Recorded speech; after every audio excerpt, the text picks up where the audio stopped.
The following presentation is brought to you by Kyle Kittle for Art 112. To start, the video playing on the screen is myself attempting to recreate the bull-leaping fresco from the palace at Kronos in Crete, Greece. The original of this painting was produced somewhere between 1450 and 1400 BCE. Within bull leaping, we see three human figures and a bull. The bull is posed very fluid in the middle of the piece. Two fair-skinned females are seen on opposite ends of the bull, and a man with darker skin is seen flipping over the middle of the bull, with his hands outreached over the bull's midsection.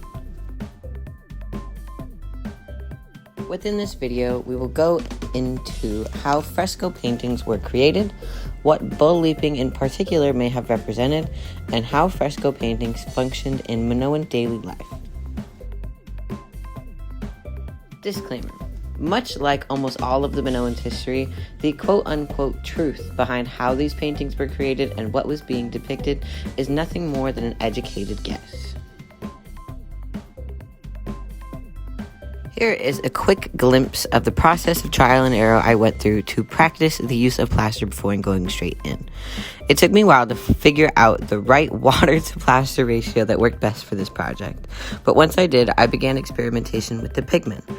I did try to put the pigment directly into the plaster mix to see if the background would benefit by starting with a blue base, as most of the background of bull leaping is blue, but I did decide to skip that step to stay historically accurate.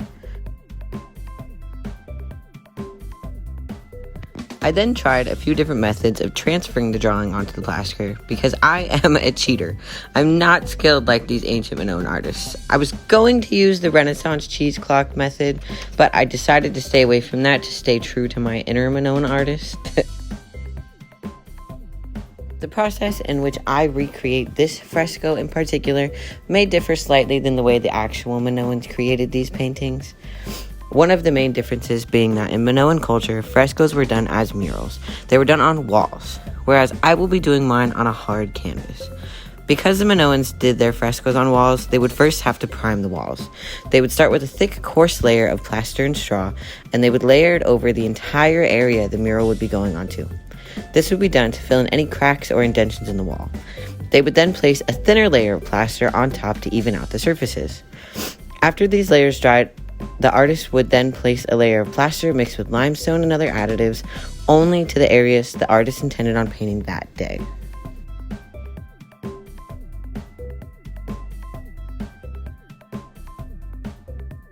As soon as the final layer was placed, the clock began ticking.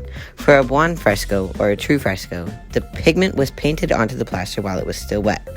This process would allow the plaster and the pigment to mend as it dried, sealing the pigment into the plaster. For my fresco, however, I will be using a hard canvas, so I did skip the straw step. And for my plaster, I'm using plaster of Paris, and for the sake of my wallet, I will not be mixing the plaster with limestone or other additives. Moving away from how the painting was created, I would also like to touch base on why this painting was created. Now, bear with me here. It does dive off the deep end just a bit, as I did fall into a small rabbit hole with this one. Hear me out. It may be a ritual worshiping King Minos, paying him respect even. Some basic background information just to place you into my thought process. This Greek mythological story about King Minos was that Poseidon let him borrow this exquisite bull to prove to the people that he should be a king rather than his brothers. And it worked. This bull was so magnificent. It was of absolute stature, larger than man, and presumably a great addition to their society. It was probably strong. It could have fended off other beasts. Honestly, who knows? But it was only on loan to King Minos.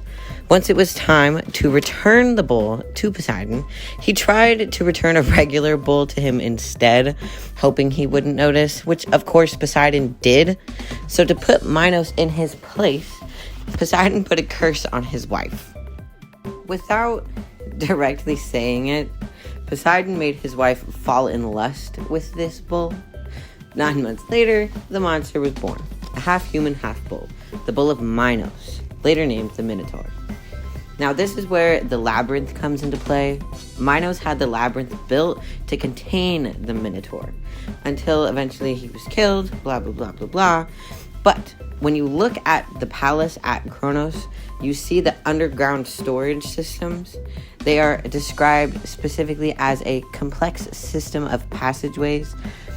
This looks like it could be an actual representation of what the labyrinth would have been, where the labyrinth would have been. With all of this in mind, one possible explanation for the ritual of bull leaping could be paying respects to King Minos, or a fertility ritual in which a man asserts his dominance over the bull to prove to the females on either side that he is worthy to procreate with the females. The last thing I would like to touch base on is the different ways these fresco paintings functioned in society. Bull leaping appears to be a record of a ritual, while spring fresco and the other paintings found in the room it is located in feel almost like wallpaper. The whimsical bright flowers of spring fresco represent the hopeful, the peaceful lens that people of the earliest Greek society used to view the world, whereas the serious ritual in bull leaping is done with the same fluidity but holds a more serious purpose. Overall, the Minoans are one of history's best-kept secrets, with the lines blurring between fact and fiction. But studying these societies and other like it further our understanding of how society came to be and where our ideas originated from. Fresco art originated from the Minoans as a record of daily life, rituals, and decoration. Their style continued to be studied and further developed even to this day. Thank you so much for listening to my presentation. Once again, my name is Kyle Kittle. Thank you so much for your time.